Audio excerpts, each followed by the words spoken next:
Okay, hello there, YouTube. It's Victor with another JNEWS.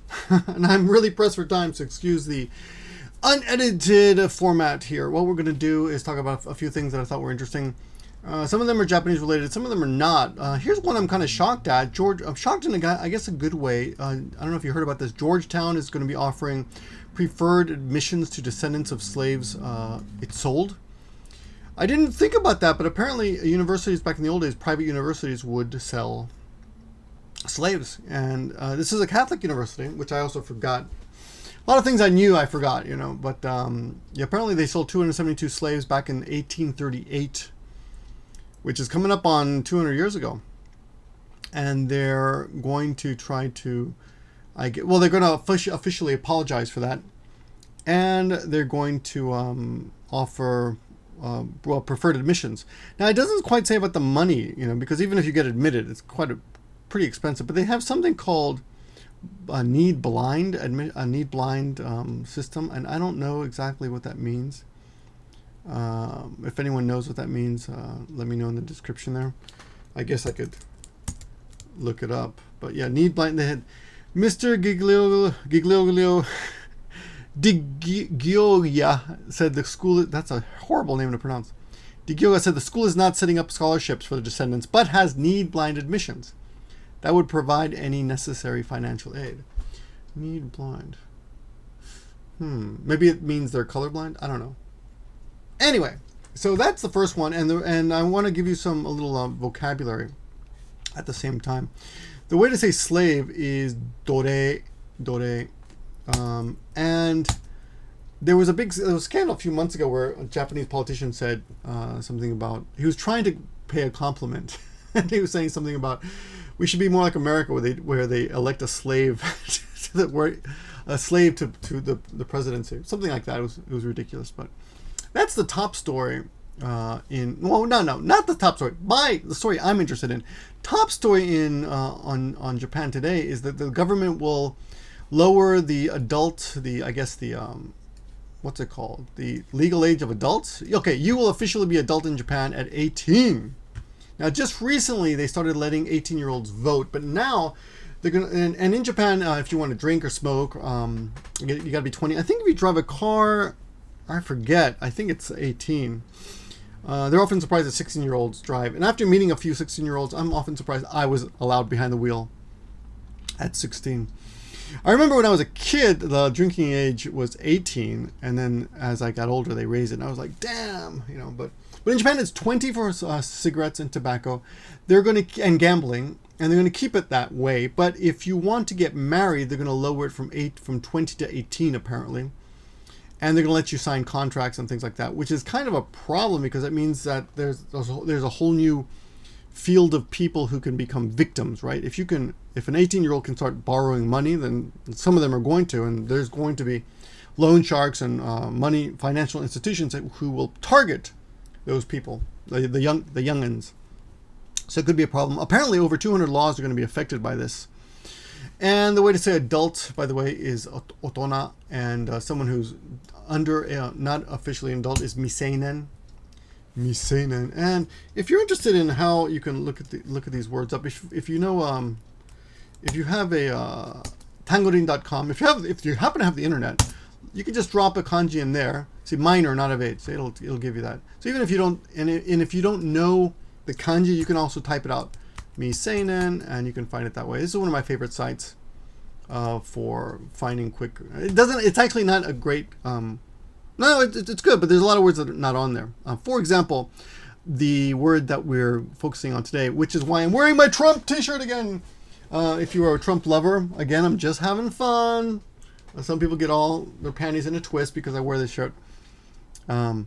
Though I will say, I'm going to San Francisco in September, and I wonder what would happen if I wore this shirt in public. Like, would I get something thrown at me? Who knows?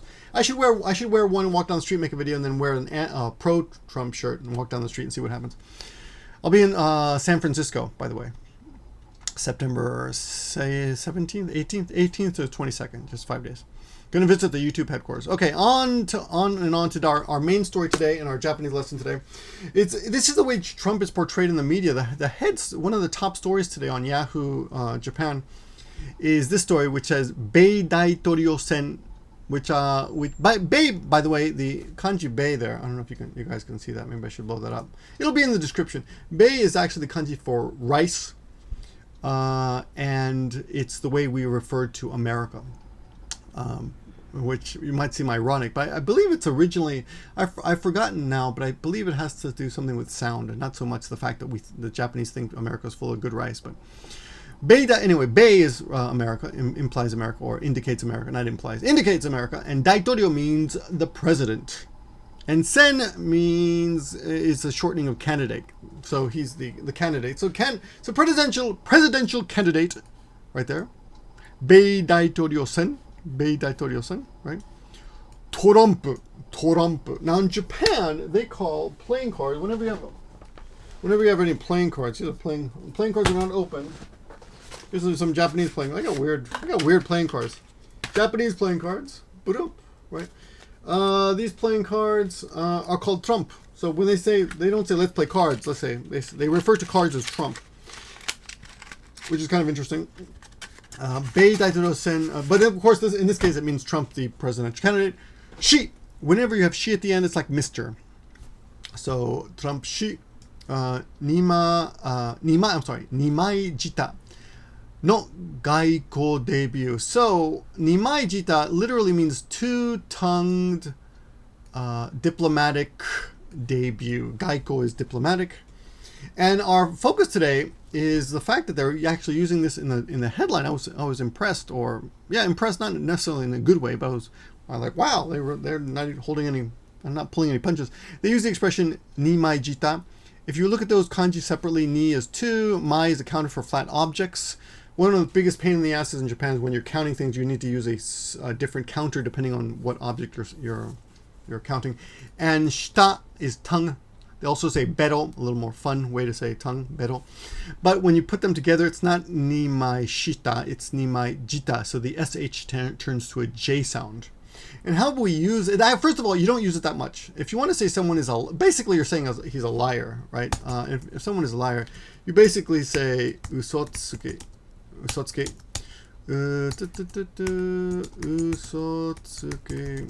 And yeah, there you go. That's basically the most common way to say a liar. And you can pop that in there if you want. Liar.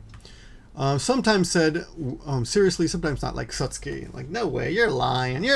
Like, sometimes it's kind of light, but sometimes it actually means he's really a liar. Anyway, the way you use today's expression, nimaijita, is adding the verb at the end, o tsukau.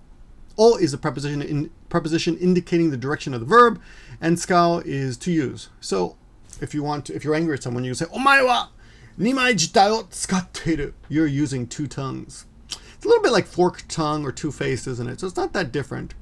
And if you want to indicate someone else is a liar, you can say that Kare wa nimaijita wo tsukateiru. He is using two tongues, and he's basically a liar. And that's basically the story. Now, I actually... The focus today was not so much the vocabulary, but the fact that this is being used in the where's it, in the headline there. See, there it is, one of the top stories there, and they're talking about, let me see, Donald Trump, Mexico. He's going to Mexico, and he visited Mexico, and he's talking about he's going to force them to build a wall, and they're going to pay for it. Then he went back, and he gave a speech. He went back to America and gave a speech in Arizona, I guess. Let's see.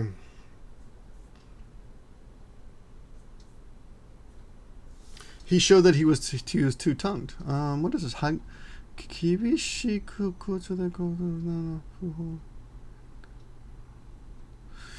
Huh. Well, I guess we can debate. There was some chanting going on. I'm not sure if someone chanted. Did someone chant like you're a liar in America? Liar, liar, I don't know. But apparently he's dropped a lot of, he lost a lot of support. Of course, this is according to the media. I don't know how true that is. I'm not really concerned. I really don't care that much about this. So if you want to get on my ass about that, then fine. The point is that in the media, in the headline, they're using nimaijita, and I was like, wow. Yeah, this morning they had something on Yahoo saying that a lot of Latinos have dropped support for him. According to my brother, Clinton's support is plummeting. So who knows? Who knows what's happening? I don't know. Anyway, it's a Japanese lesson. It's interesting, and things that just caught my eye today. I'm just talking about that. Thanks for watching, everyone. I'm gonna keep this short and upload it just like this. I do appreciate the support. These videos. Oh yeah, and I guess someone was going to ask me about the Japanese, not the Japanese, the YouTube new. Their censorship. I don't worry about that too much. If it has happened to me, I've mentioned it before in videos. I sometimes will not even tag my video with the topic because I know that if I do, the YouTube algorithm will just turn off monetization. Even if I'm just walking around and I mention something, if I happen to put that in the tags, the YouTube algorithm will demonetize it.